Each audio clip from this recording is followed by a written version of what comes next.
All right.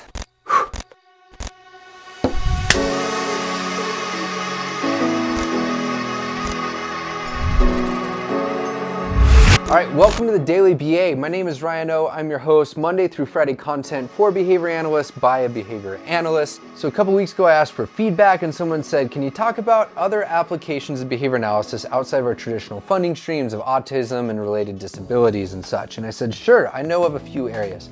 So today I want to jump into one of those, and that is specifically a project called the Case 2 Project, which was elegantly summarized in this book here, A New Learning Environment. There was a lot of people involved, but it was summarized essentially and led by Cohen and Flipchak.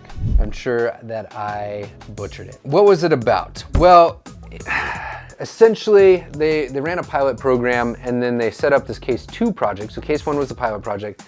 Case 2 was 41 students, anywhere from the ages of 14 to 18, that were located within the federal penal system known as the National Training School for Boys. Now, this was located in Washington, D.C. Now, it's noted here that these students were convicted of things from auto theft to housebreaking to rape and homicide. So, and their goal was to help these students achieve positive growth in academic and social domains. And it was very successful, but it took an immense amount of work. And some of the success, 2 to 4 times the academic growth rates seen in the public system were seen in this program. And they used a lot of programmed instruction and spent a lot of time designing these instructional programs and creating reward tiers as well that would help students be motivated to actually work through these sort of things. And so this is a very restrictive and controlled environment. Now remember the time frame that this was set in, it was 1966, February 4th, 1966, and it ran for a year. So there's a very different climate, a very different time when these things were being ran. The penal system can be on a range of a continuum from anywhere from very rehabilitative all the way over to very punishment oriented. Now these folks fell over here, clearly.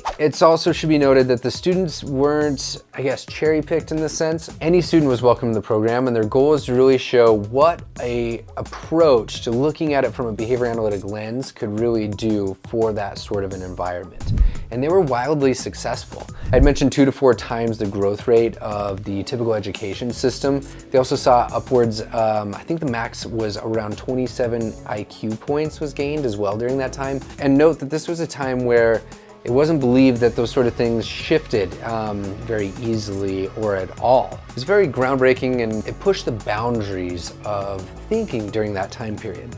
Now, how they did this was very interesting. I mentioned there was a lot of programmed instruction, so they scripted and set up on computer programs. There's folks like Israel Golddiamond that helped them sort out those objectives and create this sort of instruction for all the academic areas and social areas you typically see. Now, given with such a restrictive environment, they used rewards such as being able to help, being able to access certain areas, be able to hang up certain things like posters in your room as the natural rewards, or the conditioned rewards that people got as a result of completing the work assignments they needed to complete. One thing that I thought was particularly interesting is you could earn access to leave off site and come back, and the majority of students would come back.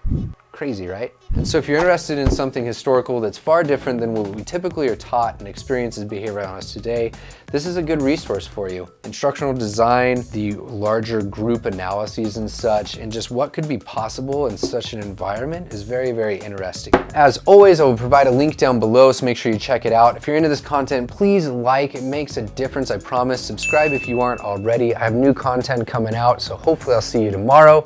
And with that said, this is your Daily BA.